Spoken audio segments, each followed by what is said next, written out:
parents met and fell in love during the heady promise of the early 60s, but cultural and religious differences proved too much. When I was 19 months old, he was summoned home to Nigeria.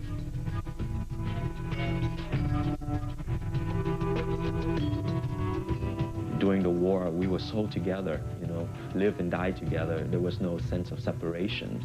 But in America, we became isolated from one another. So, in fact, I had no place in the American imagination when I first came to the United States in 1975.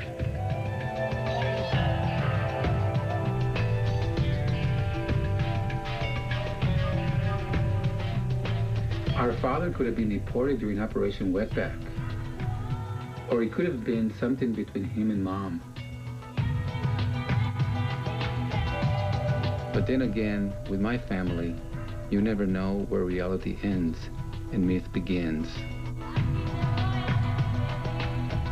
For Armando Pena, Faith Adiele, and Andrew Lamb, the American experience is a work in progress. One that is shaped and reshaped by immigrants and refugees, wars abroad, and trouble at home. We follow them to far-flung corners of the world as they confront the American identity of today on their journeys home.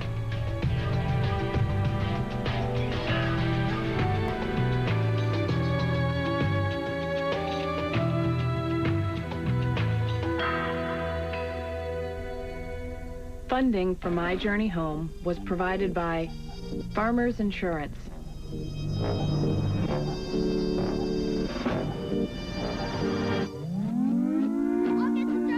Farmers Auto Insurance gets you back where you belong.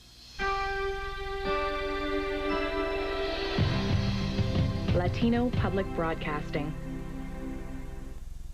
And by the Corporation for Public Broadcasting. Hello, I'm Ray Suarez, and this is me. Back in 1960 in Bensonhurst, the Brooklyn neighborhood where I grew up, and where we lived among immigrant families who began arriving at the turn of the 20th century and never stopped coming. It was a time when the idea of homeland meant a place long ago and far away. Old man Max from down the block may have immigrated from Bialystok, or your Aunt Teresa might be from Sicily, and my Uncle Laureano, who came from Puerto Rico just before the war. But they rarely, if ever, returned home, and their children tried to fit in by shedding the skin of the old country, aspiring to the ideal of a real American. But today, that homeland is as close as a non-stop flight or the click of a send button on email. And at the turn of the 21st century, writers Faith Adiele, Andrew Lamb, and Armando Pena are redefining the new American identity. And in their search to discover their heritage, they uncover stories that are intensely personal, yet essentially American. Writer Faith Adiele's quest has taken her from the tiny town of Sunnyside, Washington, to the halls of Harvard, the forests of Thailand, and finally to Nigeria, in the search for a father, a heritage, and her other half.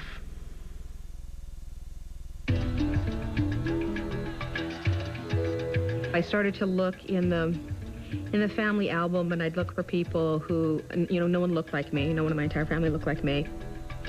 I also very much identified with my own uncle, who was had a birth defect, and half of his face had been rebuilt and then half hadn't. So he had this kind of visible split personality or split physicality, and I really related to him.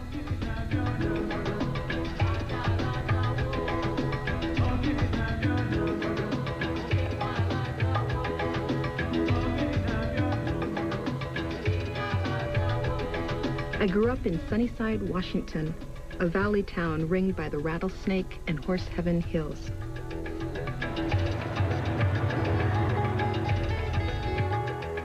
When I was growing up here, our population of 6,000 was 2/3 white, and like my mother's parents, many of them descended from Scandinavian immigrants. Hey, how are you? The other third were migrant workers from Mexico. There was one African-American family, and me. Today, I'm a writer, using words to try to explain complications. Like the fact that though I'm African and though I'm American, I'm not African American.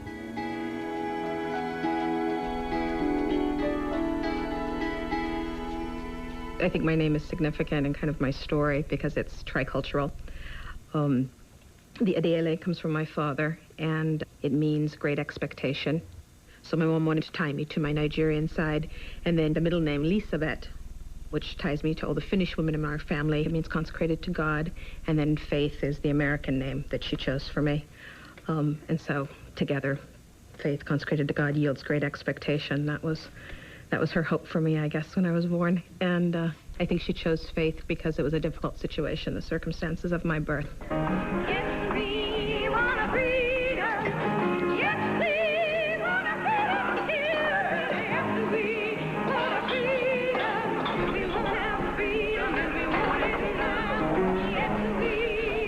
My parents met and fell in love during the heady promise of the early 60s. In the U.S., segregation was slowly being torn down. Freedom riders were pouring into the American South. And my father's beloved Nigeria had just regained its independence. Lagos Racecourse is the scene, and it's the afternoon of Nigeria's great day. In handing over the documents to the federal Prime Minister, Alhaji Sir Abubakar Tafawa Balewa, Her Royal Highness handed over sovereignty to a new nation. We trust that Nigeria will be welcomed into the Commonwealth, and that through the Commonwealth and the United Nations organization, Nigeria will be able to make a positive contribution to the welfare of the human race.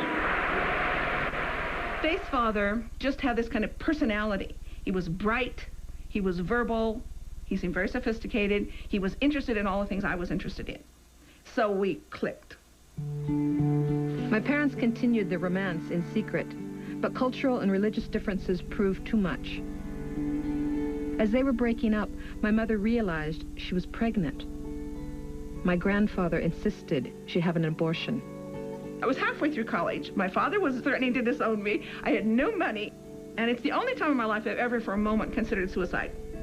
And I actually lay down on the living room in their house and said, I'm not getting up until I figure out a way that I don't have to have an abortion. 7 months later, I was born in a home for unwed mothers in Spokane, Washington. This is my first ever babysitter, Pat Dureau, who was just telling this great story this morning of meeting me. Yeah, I think that sounds good. For the first time when I was 6 months old, I believe. It was, yes, you were just 6 months old and you were in your mommy's arms, in, out of the rain. We showed up unannounced on your doorstep, bedraggled. Your mother says, I'm desperate. I need a babysitter for my baby. And she says, I've tried so many places. She was practically crying. Really? She was wet and my goodness. Soaked. I said, come in, come in. Here I am. Here's my young mom. This is 1963 when I was born. I remember that she really felt very abandoned. I believe that they were very much in love. They truly were. And he had hoped to take Holly and his child back to Africa. But as I understand it, he was expected to come back and take his place in the tribe, and no white woman or half-breed, as they said, half-breed child would be accepted there. Should I mention about how Sunnyside was at the time? People had been known to call her a little nigger. I'm ashamed to say, but I will tell you that my mother in Seattle said she would never come within 10 feet of that little pickaninny, and what is she doing in with your children? I was ashamed of my mother at that time because Faith was just a little girl. The little baby needed caring for. And I know. Don't did I make you cry? Did I make you cry? Thank you. I hope it's a good cry. It's a good cry. Okay. That's wonderful. Love that photo of Dad. He was very handsome there. By now, my father was continuing his studies 3,000 miles away. But he wrote and sent what little money he had so that he could participate in my life. When I was 19 months old, he was summoned home to Nigeria.